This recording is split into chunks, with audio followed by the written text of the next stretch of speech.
Today in our 2010 Dodge Journey, we'll be having a look at our best trailer hitch options. Okay, we have 4 different hitch options here today. All of these are Class 3 2x2 inch receiver hitches. Up top, we have the etrailer.com hitch. Then we have our CURT hitch. We have a Draw-Tite hitch. And then we have another Draw-Tite hitch. First off, we'll give you a brief summary. As far as appearance goes, we found the Draw-Tite hitch, which is hidden behind the fascia, to be the clear winner here because it is the most hidden and offers the most appealing look on our vehicle. As far as recreational use goes, we found the Draw-Tite hitch that's hidden behind the fascia to be the winner here because it does offer the most ground clearance and the hitch pin hole is the furthest away from the back bumper.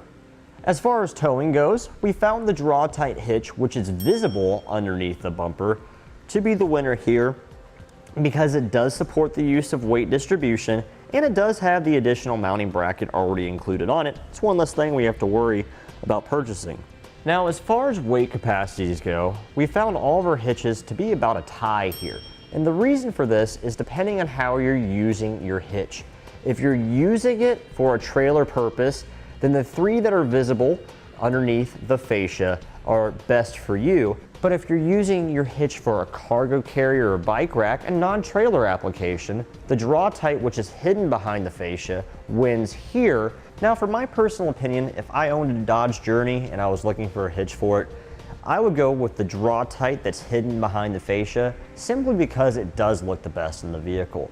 You won't be able to see anything, and also it's going to offer me the most ground clearance. So if I wanted to use it for a bike rack or a cargo carrier, I don't have to worry so much about my accessory dragging on the ground as I go up a steep incline pulling into a driveway. The first biggest difference that we notice between our hitches here today is in regards to appearance. Our Draw-Tite hitch here on the bottom, this is going to be the most hidden and least visible hitch on your Journey. The only thing that you're going to see on this hitch is going to be the actual receiver opening itself.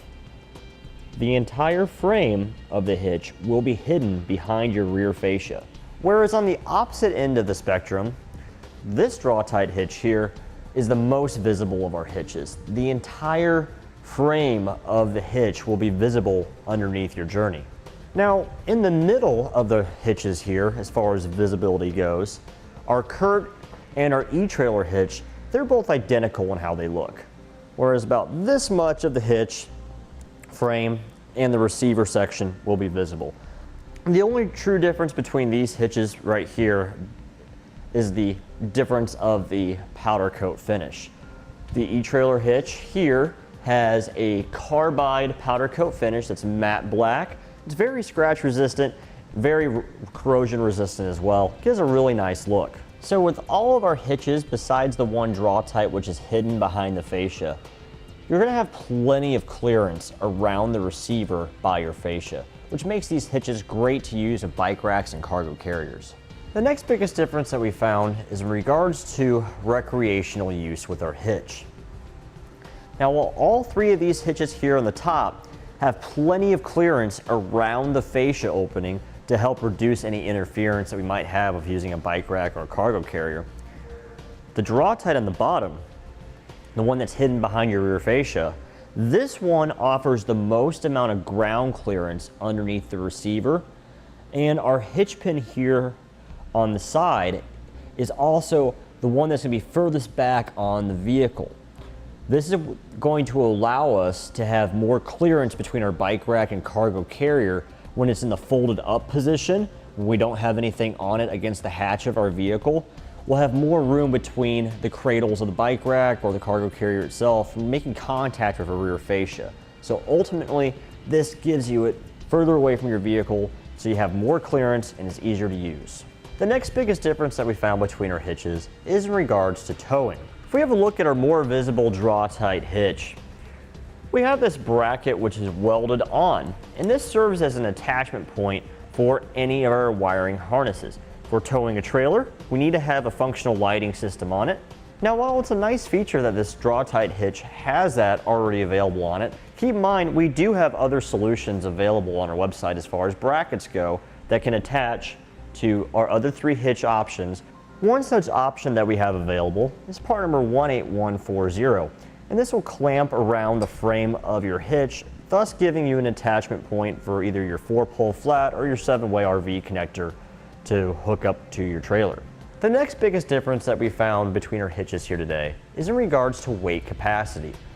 Our etrailer, the CURT, and the Draw-Tite that's visible, these 3 hitches all feature the same weight capacity with a 400-pound max tongue weight rating, which is the amount forcing down, and a 4,000-pound max gross trailer weight rating, which is the amount it can pull.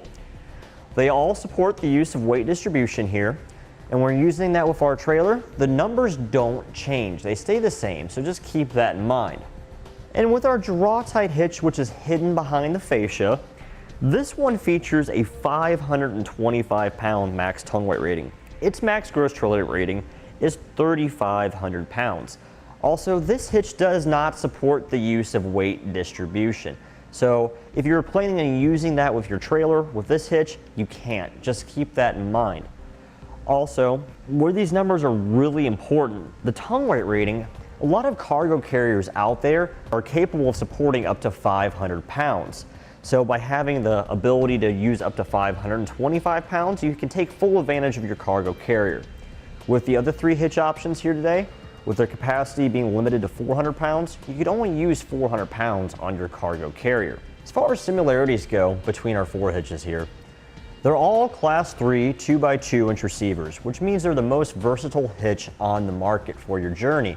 You'll have the most options of cargo carriers, bike racks, and ball mounts. So whatever accessory you're looking for your journey, you'll be able to find one here at eTrailer that'll fit one of these hitches.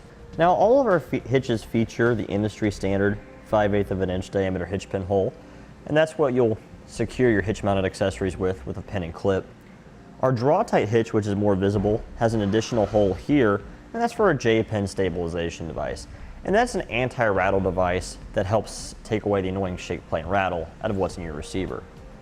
Our other hitches don't have the J-pin hole, but they do still support other forms of anti-rattle devices, which we have available on our website.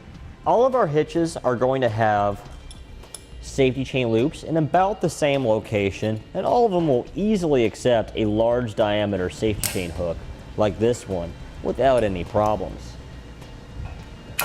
All of our hitches are going to install fairly easily with no major modification to the vehicle at all. The only one that requires a little bit of modification is the Draw-Tite that's hidden behind the fascia. We'll have to do a little bit of trimming on the fascia in order to get this to fit, and we do have to remove the fascia to install this one. And that completes our look at the best trailer hitch options for the Dodge Journey. We hope you find this video helpful and informative in your hitch purchasing decision.